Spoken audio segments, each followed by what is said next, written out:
My name is Jed Thorpe, and I'm the Rhode Island State Director for Clean Water Action, and we're just one of the organizations that make up the Rhode Island Zero Waste Coalition, which is a newly formed coalition working to advance policy solutions to reduce litter, marine debris, and plastic pollution, and improve our recycling systems in the state.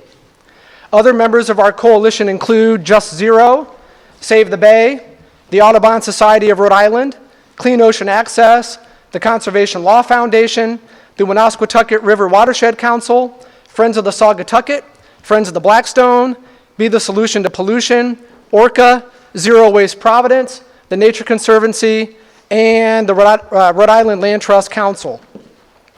Our organizations have worked for decades for a clean and healthy environment, to keep litter and plastic pollution out of our waterways, and to improve recycling in the state. And we've come together here today to say that we need help. Because what we've been doing is not working, we need bold new solutions. Despite decades of anti-littering efforts and an increase in access to single-stream recycling, litter and marine debris continue to be persistent and growing environmental problems, not just along the shore, but also in our inland communities. And beverage containers, as we'll hear from our speakers today, are among the most littered items found throughout our communities and the most common items collected during volunteer cleanups. At the same time, we have a recycling system that is, quite frankly, failing to meet the state's recycling targets.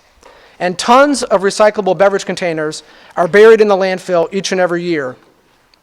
And much of what we think is being recycled actually isn't. All the glass being sent to the recycling facility in Johnston is being buried at the landfill, and most of the plastic isn't able to be turned into new plastic bottles, but is rather downcycled into lesser materials. It's clear to us that we need to change what we're doing in Rhode Island. And as we think about various policy solutions, what matters most to us is what works.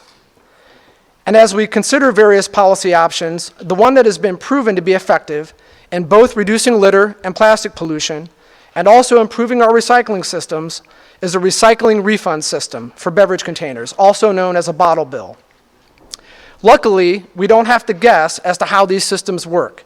We have 40 to 50 years worth of data from our neighbors in Massachusetts, Connecticut, New York, Maine, Vermont, and several other states across the country and countries around the world that proves that these systems work. The legislation under consideration this year draws upon the experience from states and countries that already have bottle bills. It takes into account comments and concerns that have been raised by opponents in recent years, and in our opinion, would create the best and highest performing recycling refund system in the country. So we want to thank and commend the bill's sponsors, Senator Valverde and Representative McEntee, for their leadership on this issue, and not just putting a bill forward, but being thoughtful in doing the work to ensure that we get it right. And we know that these bills already have a lot of support from co-sponsors and others, and we want to thank all the other legislators who are here in attendance today. We're going to hear from a few speakers, and then we have some time for questions and hopefully answers at the end. First up, now I like to think of Narragansett Bay as the heart of Rhode Island, but the bay that we all love is increasingly filling with plastic and microplastics. Our first speaker is from the organization whose mission it is to improve and protect Narragansett Bay. Topher Hamblett, Advocacy Director for Save the Bay. Topher? Great. Thanks, Jed, and thanks everyone for being here. It's crystal clear that the littering of bottles and cans harms marine life, fouls our beaches and shorelines, and clogs the pipes that drain the water off of our streets. At Save the Bay's 2022 International Coastal Cleanup, volunteers collected 24,242 beverage containers and caps from Rhode Island shorelines and beaches. And that's just over a 3-month period and does not include all of Rhode Island's shorelines. Imagine if we covered every foot of shoreline over a 1-year period. Hundreds of thousands of bottles and bottle tops and cans would be found. Our thousands of volunteers who do this good work are fed up. Enough is enough. Passing the bills that we're talking about today into law is the most important step the General Assembly can take to reduce litter pollution that impacts Narragansett Bay. Thank you, Representative McEntee and Senator Valverde, for leading the charge for this long overdue legislation. Let's get this done.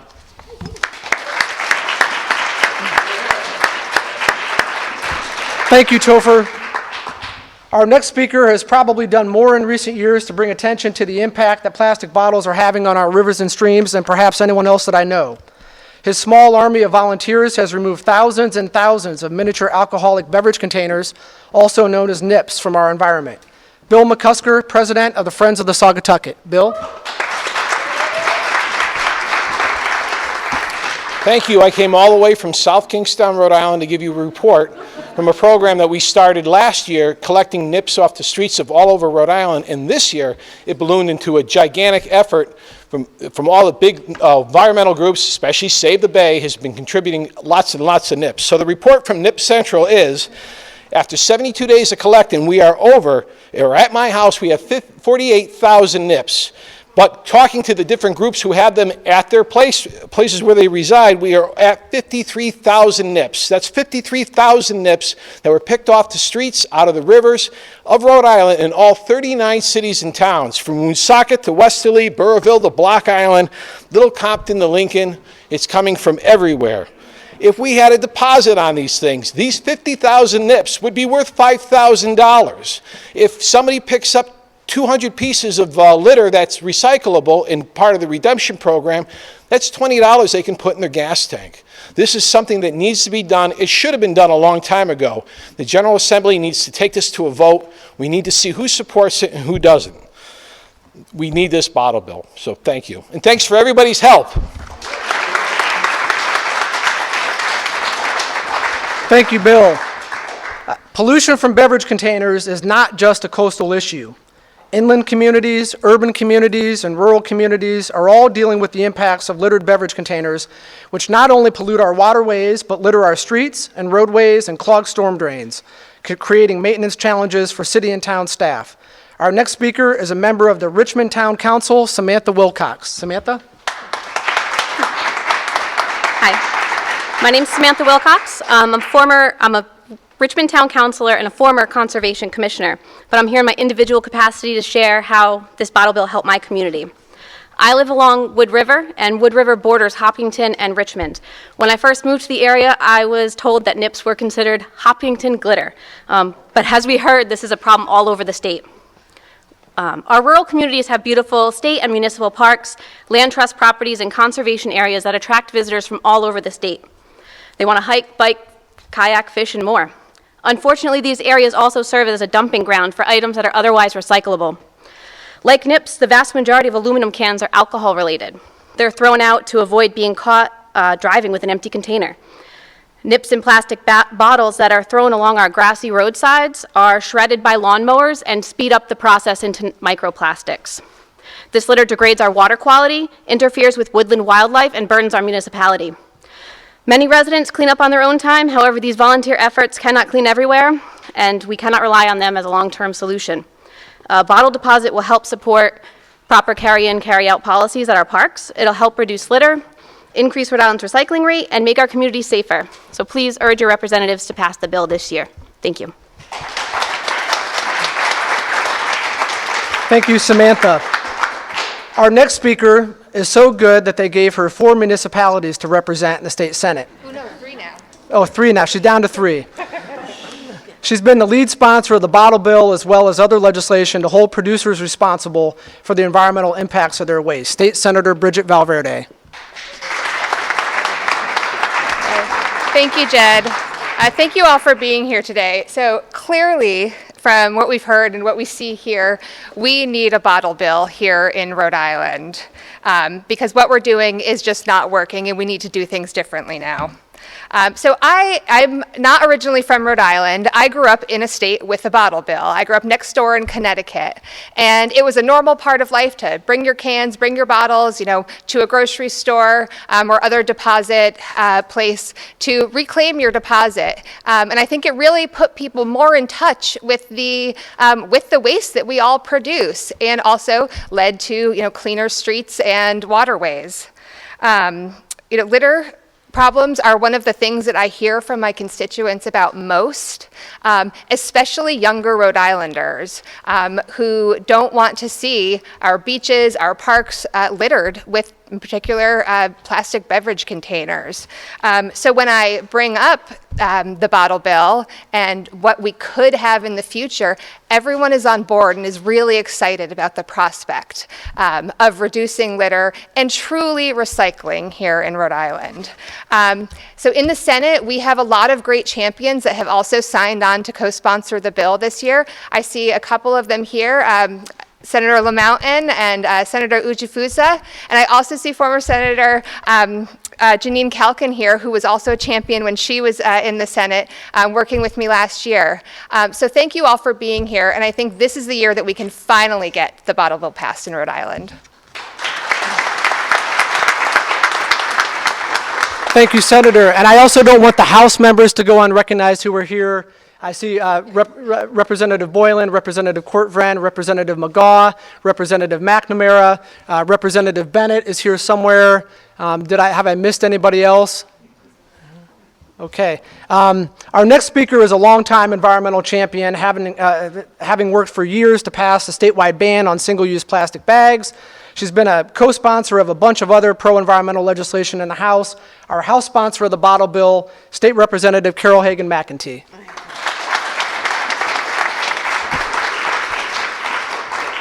Thank you, Jed. That was very nice.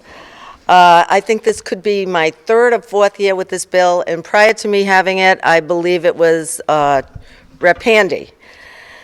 So I'm going to start it off like I always do. The time has come, the walrus said. We all know where that comes from, right? And this is the time. Are you sick of seeing empty bottles, trash, and litter on our beaches, in our pristine woods, in our parks and communities? I know I am, and I know I'm preaching to the choir in here, but we need to get forceful with this. Besides Vermont, we are the only state in New England that does not have a bottle bill. New Hampshire? Oh, sorry. I knew it was one of those. You've heard today why we need a bottle bill, but the biggest reason that I see, besides everything that I just said and everybody else said, is we're only recycling approximately 30% in this state. That's pathetic. So where is the other 70%? It's in our landfill, it's in our woods, it's on our beaches, it's down our street drains, ends up in the ocean. We all know where it's going, and it's a bad thing. It's a very bad thing. So it's not working our current recycling ability, whatever we're trying to do now. I mean, I know probably everyone in this room is probably very ambitious about how they recycle. But a lot of people, I guess, are not. And there's problems with different cities. Providence has a bigger problem with it than, say, the suburbs. But, you know, we're all in this together. We have to do a uniform type of recycling. So in the past, we've concentrated on why do we need a bottle bill? And we all agree, even those who are opposed to the bottle bill agree that we need to do something about the plastic waste in our communities. What we need to work on this year is how do we implement? We talk about, we've all gone on a tour to the resource recovery. We saw everything that they do there. There's a lot of opportunity to increase. So we do need to increase with them. But we also have to talk about redemption centers and reverse recycling machines. We have to sell this to the businesses, and that's where I need you, because they are coming forward saying it's too difficult. It's going to be a problem for our business. We're not going to be successful. We don't have the room. We don't want the dirty bottles and cans being brought back to our market, back to our liquor stores, back to our 7-Elevens and the mom and pop stores. I get that. I get it's difficult, but we have to do it. We have no choice. We can't keep going the way we're going. So we need to clean up our environment, even if just for ourselves. What about our children, our grandchildren? The young people today, they want this. You know, some of us had it when we were young. We had a bottle bill that you put all the bottles back into the case and take them back to whatever store you bought them from. But we have not had one in so long, and the young people, as we all know, they don't want the planet left the way it's going right now. So we have an obligation, if nothing else, and we all want it cleaned up. So I'm going to tell you it's not going to be easy. It's not easy. Why do you think we're here year after year? Because it's not easy. Because there's big lobby groups that don't want this. And I understand completely why they don't want it. I'm chairwoman of small business, so I don't want to hurt business either. But if all of the stakeholders, including the bottle companies, the liquor stores, the markets, the environmentalists, we all got to work together to find a solution that's convenient and it works. So let's get together and do that. And I'm going to ask you all to please call your senators, your reps. This is the only way it's going to get done. We have to make sure we do it in the General Assembly. And then, you know, we'll have it. We'll have what we need. So the time has come and the time is now. Let's get together. Let's fight to the finish and get this done. Thank you very much. Thank you, Representative. And our final speaker, batting cleanup, is one of the country's leading experts on waste policy, and we're lucky that he just happens to also be a Rhode Islander. Former staff attorney at the Conservation Law Foundation, now the advocacy director for the newly formed group Just Zero, Kevin Boudris. Kevin?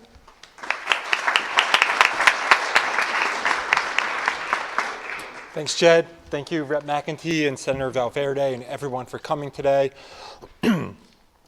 It is time for Rhode Island to step forward as a leader on waste reduction, recycling, and reuse.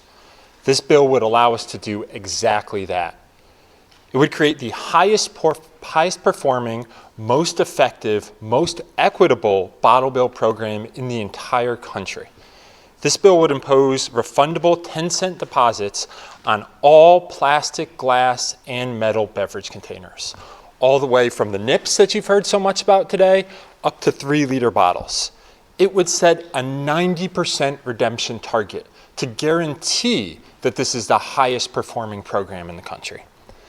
And it would set a 50% refillable container target, which will help Rhode Island transition away from dangerous, climate-damaging, single-use plastic bottles to clean, safe, reusable containers.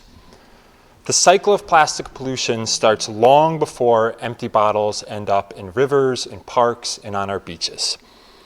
Plastics pollute and damage at every stage of their life cycle, and those impacts land disproportionately on environmental justice communities. A modern bottle bill can help us break that cycle by reducing plastics production through better recycling and better reuse.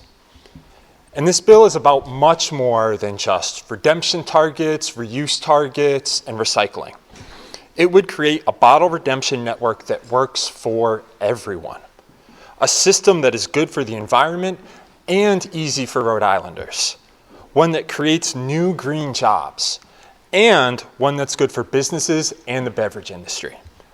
Under this bill, people could return empty containers to grocery stores, liquor stores, and independent redemption centers. The beverage industry will pay for all of this work through handling fees. And leftover unclaimed deposits will go to DEM's enforcement work under this program and will go back to businesses and organizations through forgivable grants. The businesses and organizations that will be doing the work of collecting and recycling these containers. You've heard a lot already today about litter in our environment. This bill is our best shot at preventing that litter before it happens. You've heard about the need to improve recycling. This bill will again create the single best recycling program in the entire country. It would make Rhode Island a leader. You've heard about plastic pollution. This bill will break the toxic plastic pollution cycle by speeding a transition to reusable containers. And best of all, it would create a convenient, equitable system that works for Rhode Islanders, supports local businesses, and creates new green jobs. This is the year for a bottle bill in Rhode Island. Let's all get it done.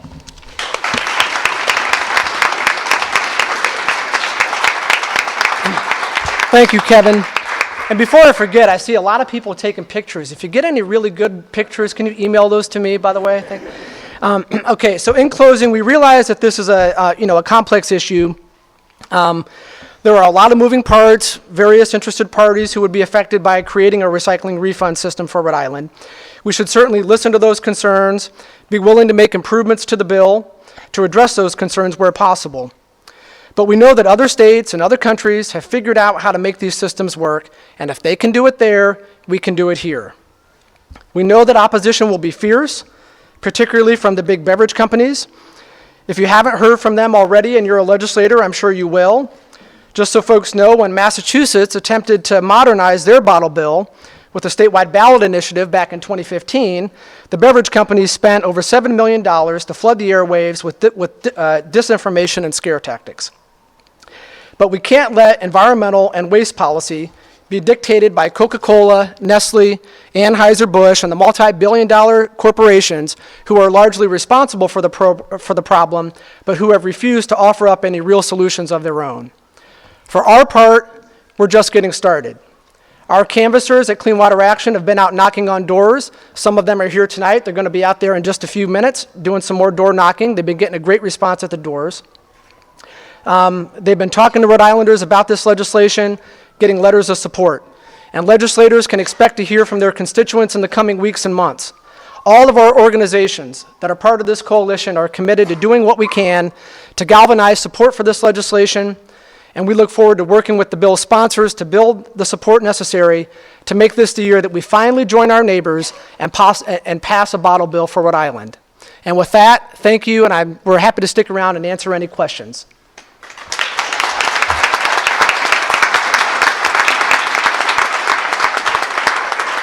Go ahead, Steve. How do you fight inertia? Can you explain more what you mean? People have been just tossing their bottles in the containers for time immemorial here. So I think Steve, I think there's increasing awareness and understanding that the plastic problem, the plastic crisis is just getting worse and worse and worse. And I think people see that. They see it in the bay when they're at the beach. They see the articles in the newspaper online. And I think there's just, now is the time. I think we've reached a tipping point where people get it now in ways that maybe they didn't 10 years ago.